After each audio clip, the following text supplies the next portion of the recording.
इस वक्त की बुलेटिन की शुरुआत बड़ी खबर से करेंगे। यूपी हुकूमत ने सभी पार्टियों को लखीमपुर जाने की इजाजत दे दी है। अब राहुल गांधी, प्रियंका गांधी और दिगर पार्टियों के लीडरान लखीमपुर जा सकेंगे। और ताजा अपडेट के मुताबिक आपको बताएं, कुछ देर पहले हमने टीवी स्क्रीन पर आपको तस्वीरें दिखाई थी। राहुल गांधी लखीमपुर पहुंच चुके हैं, ऐसा अपडेट हमारे पास पहुंचा है। फिलहाल राहुल गांधी की कुछ देर की तस्वीरें भी हमने आपको टीवी स्क्रीन पर दिखाई थी जब वो लखनऊ पहुंचे थे। सीतापुर में प्रियंका गांधी से मुलाकात करेंगे और फिर 5 अफराद पर मुश्तमिल काफिला लखीमपुर के लिए रवाना हो जाएगा।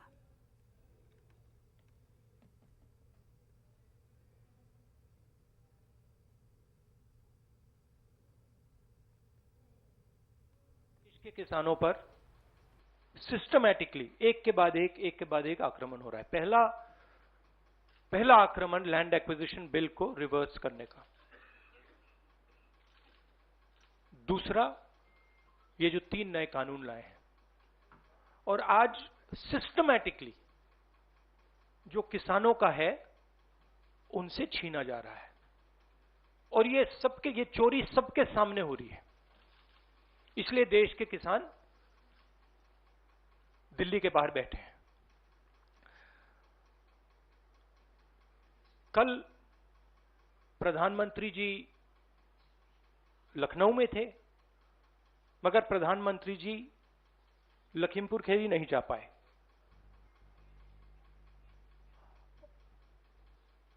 पोस्टमार्टम ठीक से नहीं किया जा रहा है और सिस्टमैटिकली जो भी कुछ कहे उसको बंद किया जा रहा है। आज 2 चीफ मिनिस्टर्स के साथ हम लखनऊ जाने की कोशिश करेंगे, लखीमपुर खीरी जाने की कोशिश करेंगे, उन परिवारों से मिलने की कोशिश करेंगे। देश का जो ढांचा है, इंस्टीट्यूशनल जो स्ट्रक्चर है, उसको बीजेपी आरएसएस ने काबू कर लिया है। हमें कहा जा रहा है कि भैया आप उत्तर प्रदेश नहीं जा सकते। छत्तीसगढ़ के चीफ मिनिस्टर जाते हैं, किसानों से मिलने जाते हैं, उनको कहा जाता है सेक्शन 144। ये कहते हैं मैं तो अकेला हूं, 144 कैसे लागू होगा? कोई जवाब नहीं। अब डिक्टेटरशिप किस बात की है? क्यों डिक्टेटरशिप? क्योंकि भयंकर चोरी हो रही है। जो स्मॉल मीडियम बिजनेसेस हैं, छोटे व्यापारी हैं, उनसे चोरी हो रही है। किसान हैं, उनसे चोरी हो रही है। और जो आम जनता है, उनके जेब में से चोरी हो रही है। पेट्रोल डीजल के दाम बढ़ते जाते हैं और जो हिंदुस्तान की आवाज है उसको कुचला जा रहा है। तो एक बार फिर से आपको बता दें कि यूपी हुकूमत ने सभी पार्टियों को लखीमपुर जाने की इजाजत दे दी है। इससे पहले कुछ देर पहले आप देख रहे थे राहुल गांधी ने प्रेस कॉन्फ्रेंस की थी लखनऊ रवाना होने से पहले, और कुछ देर पहले हमने आपको तस्वीरें भी दिखाई थी कि राहुल गांधी लखनऊ पहुंच चुके हैं। हालांकि सीतापुर और लखीमपुर के हवाले से भी ये इतलात आ रही हैं कि वो वहां जाने की कोशिश करेंगे। और इस वक्त एयरपोर्ट की तस्वीरें आप सीधे तौर पर देख रहे हैं। इस एयरपोर्ट पर राहुल गांधी का काफिला मौजूद है। सीधे तौर पर तस्वीरें इस वक्त हम आपको टीवी स्क्रीन पर दिखा रहे थे। और इंतजामिया की तरफ से क्या कुछ कहा जा रहा है ये भी हम दिखाएंगे। लॉ एंड ऑर्डर की बरकरारी को लेकर किस तरह के इंतजाम किए गए हैं ये भी हम पुलिस एहलकार की तस्वीरें हम आपको दिखाएंगे। लेकिन इस वक्त जो तस्वीर टीवी स्क्रीन पर आप देख पा रहे हैं, लखनऊ एयरपोर्ट की तस्वीर है। कुछ देर पहले दिल्ली से रवाना हुए हैं राहुल गांधी, और उसके बाद एयरपोर्ट से बाहर निकलने के लिए वो बस में सवार होते हुए दिखाई दिए, जैसा कि इस वक्त आप टीवी स्क्रीन पर तस्वीरें देख पा रहे हैं। इसके बाद कहा जा रहा है कि सीतापुर का रुख करेंगे राहुल गांधी, वहां पर प्रियंका गांधी से मुलाकात करेंगे, फिर दोनों लखीमपुर की जानिब कूच करेंगे। ये इस वक्त की इत्तलात हैं। कुछ देर पहले की तस्वीरें हैं जब राहुल गांधी मिनट कह सकते हैं, कुछ ही मिनट पहले राहुल गांधी लखनऊ पहुंचे हैं। लखनऊ एयरपोर्ट की तस्वीरें इस वक्त हैं। और ताजा अपडेट ये आ रही है कि उत्तर प्रदेश सरकार ने सभी पार्टियों को लखीमपुर जाने की इजाजत दे दी है। यानी अब इंतजामिया और सियासी लीडरान के दरमियान कोई रस्साकशी नहीं देखने को मिलेगी। अब सियासी पार्टियां महलूकीन से जाकर मुलाकात कर सकती हैं। केवल शांति व्यवस्था बनाए रखने के लिए सभी लोगों से अपील भी की गई थी और किसी को भी वहां जाने की अनुमति नहीं दी गई। कुछ लोग चोरी छिपे गए थे, वहाँ स्थानीय स्तर पे भी उनके विरुद्ध उनको डिटेन किया गया था तथा वापस किया गया था। सारी रिस्ट्रिक्शंस जो लगाए गए थे वो शांति व्यवस्था बनाए रखने के लिए ही किए गए थे, और अब जबकि चीज़ें अनुकूल हो रही हैं तो लोगों को धारा 144 के मद्देनज़र 5-5 की टोली में जाने की अनुमति स्थानीय प्रशासन के द्वारा दी जा रही है। तो आप इंतजामिया की तरफ से रद्द-ए-अमल देख रहे थे, यानी अब यूपी सरकार ने तमाम सियासी पार्टियों को इजाजत दे दी है कि वो लखीमपुर जा सकते हैं। शर्त ये है कि इलाके में अभी भी धारा 144 यानी दफा 144 का निफाज है, इस पर अमल करना तमाम सियासी पार्टियों को लाजमी होगा। तारिक कमर हमारे साथ लखनऊ से जुड़ रहे हमारे नुमाइंदे, उनका रुख करेंगे। तारिक कमर, अब से कुछ देर पहले की तस्वीरें हम टीवी स्क्रीन पर अपने नाज़रीन को दिखा रहे हैं, जिसमें राहुल गांधी लखनऊ एयरपोर्ट पर पहुंचे हैं। क्या इत्तलात आपको मिल पा रही है कि लखनऊ एयरपोर्ट से राहुल गांधी का काफिला अब निकल चुका है सीतापुर की जानिब? हाँ सनम, हम बता दें अपने नाजरीन को कि लखनऊ से एयरपोर्ट से राहुल गांधी निकले हैं और कहा यही जा रहा है कि ये काफिला जो है ये रवाना होगा सीतापुर के लिए, जहां पर वो प्रियंका गांधी से मुलाकात करेंगे, उनसे बात करेंगे और फिर वो थोड़ी देर मुलाकात करने के बाद लखीमपुर की तरफ वो कूच करेंगे। तो देखिए मंजरनामा अब तब्दील होता नजर आ रहा है। ताहम इस पूरे मंजरनामे को लेकर जिस अंदाज से हुकूमत की फजीहत हुई है, जिस अंदाज से तनकीद की गई है, वो वाकई अफसोसनाक है।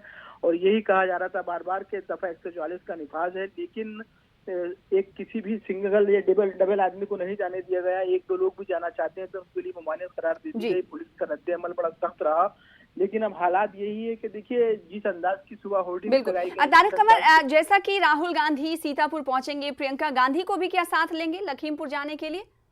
और राहुल गांधी के साथ कौन कौन जाने वाला है, क्योंकि वहां पर दफा 144 का निफाज है तो इस पर भी अमल करना लाजमी, यानी 2 से 3 लोग ही जा सकते हैं।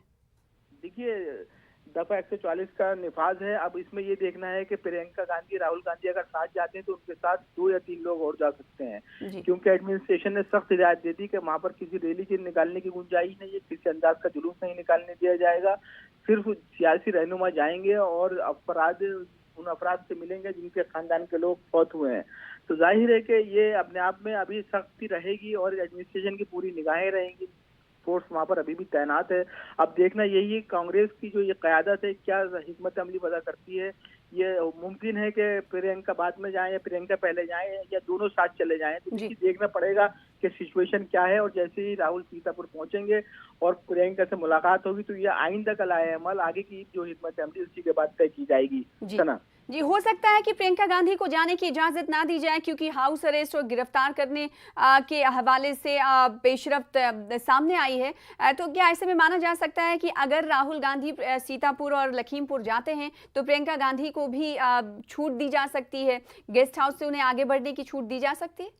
हाँ, ये खबर बिल्कुल देखिए आ रही है हमारे पास मोतबर दराए से कि अनकरीब ही उनको मतलब छोड़ दिया जाएगा, जो हिरासत है उससे आज़ाद कर दिया जाएगा, उनको हिसार जो कायम किया गया है उसको हटा लिया जाएगा। ऐसी खबरें आ रही हैं। तो अब देखना यही है कि राहुल के पहुंचने से पहले ये हिकमत अमली स्ट्रेटेजी जो है वाज़े की जाती है हुकूमत उत्तर प्रदेश की जानिब से, किस वक्त ये हिसार तोड़ते हैं, किस वक्त उनको इजाज़त देते हैं, किस वक्त कहते हैं उनसे कि आप जा सकती हैं या लखनऊ जा सकती हैं। तो ये देखिए अभी क्योंकि हुकूमत उत्तर प्रदेश ने भी बहुत अहम मीटिंग की है जिसमें तमाम चीज़ें तय की हैं, कुछ चीज़ें सामने आई हैं, कुछ अभी सामने आना बाकी है, क्योंकि अब सोचा यही जा रहा है कि अगर दोनों एक साथ जाएंगे तो शायद दफा 144 का जो मामला है उसको लेकर कोई परेशानी न हो। लेकिन अभी ये कांग्रेस पर भी बहुत मुनकिर है कि वो अपनी हिकमत अमली किस अंदाज से बता करती, क्योंकि ये पूरा एक सियासी इशू बन चुका है। आपको मालूम है, नाज़रीन जानते हैं कि उत्तर प्रदेश में अनकरीबी असेंबली इलेक्शन है, तो उसको लेकर तमाम सियासी जमातें अपनी अपनी कारगुजारियां सामने ला रही हैं, कोई मौका नहीं छोड़ना चाहती हैं, चाहे वो बरसत इख्तियार जमात हो या हिज़्ब इख्तिलाफ की तमाम जमातें हों। तो देखिए अब यही है, आज अखिलेश यादव भी शाहजहांपुर हैं, तो जाहिर है कि मुमकिन है कि वो शाहजहांपुर से लखीमपुर जाने की कोशिश करें या दूसरा कोई रूट लें। वो क्या हिकमत अमली समाजवादी पार्टी की रहेगी। तमाम सियासी जमातों के पास आज एक मौका जरूर है, इसको फायदा उठाने का कौन ज्यादा फायदा उठाता है सियासी तौर पर। लेकिन फिल वक्त का जो मंजरनामा है वो यही है कि राहुल के क्या ये माना जाए लखीमपुर और सीतापुर पहुंचने के लिए लखनऊ से 2 से ढाई घंटे का वक्त लगेगा, 2 से ढाई घंटे के बाद राहुल गांधी सीतापुर पहुंच जाएंगे, या फिर इससे ज्यादा वक्त लग सकता है? नहीं, सीतापुर पहुंचने में तो 1.5 से 2 घंटे लग जाएंगे। अब वहां पर कितना टाइम प्रियंका से मुलाकात के लिए लगता है, इनको किस वक्त मुलाकात होती है, या वहां पर कितना टाइम वो लेते हैं साथ ले जाने में या आगे की बात करने में, उस पर मुनहसिर रहेगा सना जी। तो अपने नाज़रीन को इस हवाले से हम अपडेट देते रहेंगे। बहुत बहुत शुक्रिया हमारे साथ जुड़ने के लिए और ग्राउंड रिपोर्ट देने के लिए तारिक कमर। तो इस वक्त बता दें कि आपको राहुल गांधी का काफिला एयरपोर्ट से बाहर निकल चुका है और अब वो सीतापुर के लिए कूच कर चुके हैं या फिर कूच करने वाले हैं, क्योंकि उनका काफिला एयरपोर्ट से बाहर की तरफ आ गया है। क्योंकि हमारे नुमाइंदे तारिक कमर कुछ देर पहले जुड़े हुए थे, उन्होंने बताया कि अब से कुछ देर में ही उनका काफिला सीतापुर की रोड की जानिब गामजन होगा। फिर उसके बाद वहां पर प्रियंका गांधी से वो मुलाकात करेंगे और प्रियंका गांधी से मुलाकात करने के बाद लखीमपुर की तरफ कूच करेंगे। उधर पीएम मोदी ने लखीमपुर मामले में सीएम योगी से बातचीत की और लखीमपुर सानहे की तमाम तफसीलात मांगी। वाज़ेह है कि अपोजिशन जमातों ने पीएम मोदी की खामोशी पर सवाल उठाए हैं। पंजाब के साबिक वजीर आला कैप्टन अमरिंदर सिंह आज दिल्ली का दौरा करेंगे। जराये के मुताबिक कप्तान के लिए दिल्ली में मरकजी ज़राई क़वानीन और पंजाब की सरहदी सूरत हाल के हवाले से वजीर आज़म नरेंद्र मोदी से मुलाकात मुमकिन है। इससे कबल कैप्टन अमरिंदर सिंह इन मसाइल के हवाले से वजीर आज़म नरेंद्र मोदी को खत लिख चुके हैं। वाज़ेह है कि पंजाब असेंबली इंतखाबात के पेश नज़र कैप्टन अमरिंदर सिंह और वजीर आज़म के दरमियान मुमकिन मुलाकात को बहुत अहम समझा जा रहा है। सियासी हलकों में भी चर्चा है कि अमरिंदर सिंह आइंदा इंतखाबात में बीजेपी को बाहर से हिमायत दे सकते हैं। साथ ही बीजेपी ज़राई क़वानीन को लेकर जारी किसानों की तहरीक से मुतालिक अमरिंदर से उम्मीद कर रही है कि वो इसे ख़त्म करने और इंतखाबात से पहले बीजेपी की सबसे बड़ी परेशानी को ख़त्म करने के लिए कोई दरमियानी रास्ता निकालेंगे। आगे बढ़ेंगे। आज़ादी के 75वें बरस के मौके पर मरकजी हुकूमत अमृत महोत्सव मना रही है। इसी कड़ी में सीएम योगी ने आज NSG black cat care car rally को हरी झंडी दिखाई। सीएम योगी ने कहा कि NSG के ब्लैक कैट कमांडोज बहुत बहादुर हैं और सिक्योरिटी को बेहतर बनाने में उनकी काफ़ी अहमियत है। कार्यक्रम के लिए उनके समस्त कलाकारों को नमन करता हूं एवं उन्हें धन्यवाद ज्ञापित करता हूं। NSG ब्लैक कैट कमांडो के इस कार रैली के प्रदेश की राजधानी लखनऊ में पहुंचने पर मैं प्रदेश शासन के द्वारा प्रदेश शासन की ओर से और उत्तर प्रदेश की जनता की ओर से इन सब का हृदय से अभिनंदन करता हूं। यह वर्ष हम सबके लिए गौरव का वर्ष है और ये हम सबका सौभाग्य है कि हम सब आज़ादी के अमृत महोत्सव के साक्षी बन रहे हैं। 15 अगस्त 2022 को जब ये देश अपनी आज़ादी का 75 वर्ष पूर्ण कर रहा होगा, वह हर भारतवासी के लिए एक गौरव का क्षण होगा। आगे बढ़ेंगे। मिलिटेंट हमले में हलाक ML बिंद्रू के घर वालों ने कहा है कि बिंद्रू ने कश्मीर की खिदमत करते हुए अपना जान का नजराना पेश कर दिया। घर वालों का कहना है कि इंसान बरकरार रहे या ना रहे, कश्मीरियत बरकरार रहेगी।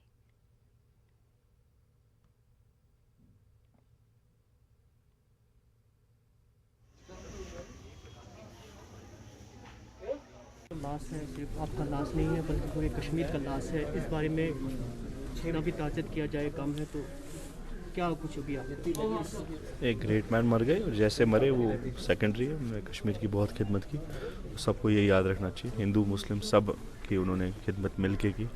30 साल 40 साल एक ही जगह पे खड़े रहे, दवाइयों को कैसे अरेंज किया, जो शॉर्टेज थी कहीं नहीं मिलती थी वो एक वक्त था। आज तो बहुत फार्मेसीज़ हैं जो बहुत लिमिटेड फार्मेसीज़ थी, वो दवाई बाहर से स्पेशली इंपोर्टेड दवाइयाँ मंगाना बहुत मुश्किल होता था। कैसे वो अरेंज करते थे मुझे पता है, और ये नहीं देखते थे कि पैसे कमाए या नहीं कमाए। तो हम यही कहते थे कि मैं काम करते करते मरना चाहता हूँ, बट हाँ दुख होता है, unfortunate, sudden, all of a sudden.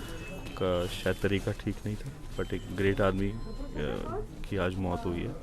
और कश्मीर के सारे जो कम्युनिटी हैं, doctors from all over the world जो कश्मीर के हैं, इंजीनियर्स हैं, पॉलिटिशियंस हैं, जो सब सोसाइटी के सब तबके हैं, छोटे हैं बड़े हो, सब ने इसको उनकी डेथ को पे शौक बोला है। तो एक आदमी ने 60 इयर्स में मुझे लगता है 45 साल कश्मीर की खिदमत की, और इसी को कश्मीरियत कहते हैं। और ये कश्मीरियत जो है बरकरार रहेगी, इंसान बरकरार रहे या नहीं रहे। श्रीनगर में कल रात बिहार के एक छापड़ी फरोश के कत्ल के बाद कश्मीर में काम करने वाले यूपी और बिहार के लोग परेशान दिखाई दे रहे हैं, लेकिन इनका कहना है कि वो खुद खौफजदा नहीं हैं। यूपी और बिहार से आए हज़ारों हुनरमंद और गैर हुनरमंद लोग कश्मीर में मुख्तलिफ किस्म के काम करते हैं। इनमें से कुछ कई वर्षों से अपने अफराद ख़ानदान के साथ यहाँ मुकीम हैं। जिस इलाके में बिहारी बाशिंदे का कत्ल हुआ वो मिर्ज़ा कामिल साहब चौक के नाम से जाना जाता है, लेकिन कुछ अरसे से यहाँ बिहारी लोगों की इस इलाके में अक्सरियत हो गई है, जिसके नतीजे में इस इलाके को अब बिहारी चौक कहा जाने लगा है। न्यूज़ 18 उर्दू के सीनियर एसोसिएट शबीर अहमद ने इलाके में आबाद मजदूरों से बात की। मदीना चौक लाल बाजार के इस इलाके में इस वक्त जिंदगी आम है, लेकिन कल रात को जो हादसा यहाँ पे पेश आया, जो कत्ल यहाँ पे हुआ वीरेंद्र पासवान का, इसी जगह पे यहीं पे अभी खून के निशान मौजूद हैं, यहीं पे उनकी लाश पड़ी हुई थी, उनका यहाँ पे कत्ल किया गया।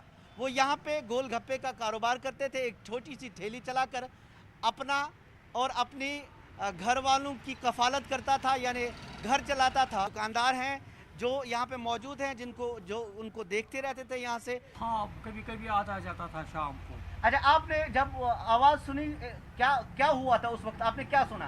मैंने समझा पहले ये किसी की शादी है, उसके पटाखे वटाखे फोड़ते हैं, फिर सोचा टायर फट गया गाड़ी का। जब मैं वॉशरूम से बाहर निकला, यहाँ दौड़ा दौड़ी थी, भागम भागी थी। अच्छा, मैंने बोला क्या हुआ बता, कुछ पता नहीं, किसी को मार दिया गया। मैंने शटल नीचे गिराया तो मैं भी अंदर चला गया। अच्छा, मुझे ये बताइए यहाँ पे कितने लोग हैं जो बाहर से, बिहार से? हजारों लोग हैं यहाँ से आते जाते, किस किस को याद रखेंगे। नहीं, मतलब काम कितना करते हैं इस इलाके में? काम करते हैं, मजदूरी करते हैं? बहुत सारे करते हैं। यहाँ सामने बिहारी चौक है, अच्छा, यहाँ हजारों बिहारी रहते हैं। ऐसा मालूम नहीं होता कि एक बिहारी के साथ क्या दुश्मनी थी, क्या नहीं थी। इतने सारे बिहारी है, किसको मार दिया। इस पूरे इलाके को बिहारी चौक के नाम से ये मशहूर है, क्योंकि यहाँ पे सालों से बिहारी मेहनतकश लोग हैं, हर जगह मेहनत करते हैं, हुनरमंद हैं। उत्तर प्रदेश के भी लोग यहाँ पे आते हैं हर साल। पीओपी का काम करते हैं। अच्छा, पीओपी का काम करते हैं। कितने साल से? 10-15 साल हो गए सर। आपने कल सुना यहाँ पे? नहीं, सुबह सुना, इधर आया चौक पे तो। अच्छा, सुबह सुना। जी। कोई सीतामढ़ी का है, कोई सिवान का है, गोपालगंज का है, ऐसे कोई परेशानी नहीं, परेशानी नहीं, मगर थोड़ा सा सुन के डर होता है ना सर। सुने थे सुबह चौकी क्या में सुना? कि हाँ एक बिहारी को गोली मारकर। अच्छा जी। उसके बाद कोई परेशानी तो नहीं सर, अभी तक कोई दिक्कत नहीं है। क्यों, आपको क्यों नहीं डर लगता है? डर तो लगता है, मगर दिक्कत अभी तक नहीं हुआ है सर। जहाँ रहना है वहाँ तो बनना पड़ता है। अच्छा जी। कोई परेशानी तो नहीं, किसी किस्म की? जी नहीं।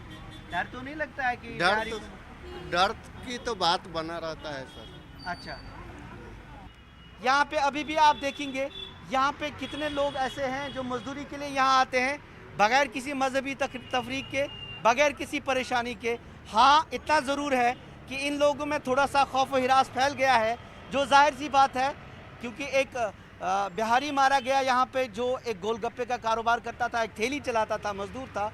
उसके बाद से थोड़ा सा खौफ तो पैदा हो गया है, लेकिन इतना भी नहीं कि ये काम पे नहीं जाए। ये आज भी आए हैं अपने काम पे निकलने के लिए, यहाँ पे लोग आते हैं। और ये एक मशहूर जगह हो गई है ऐसे कि बिहारी चौक के नाम से भी अब इसको लोग जानते हैं। जहांगीर अजीज़ के साथ शबीर अहमद, न्यूज़ 18 उर्दू, श्रीनगर। घरेलू एलपीजी सिलेंडर की कीमत में 15 रुपए का इजाफा हुआ है। पेट्रोलियम कंपनियों ने सिलेंडर की कीमत में इजाफा किया है। दिल्ली में बिना सब्सिडी वाले 14.2 किलो सिलेंडर की कीमत अब 899 रुपए 50 पैसे हो गई है। 5 किलो की सिलेंडर की नई कीमत अब 502 है। नई कीमतें आज से लागू हो गई हैं।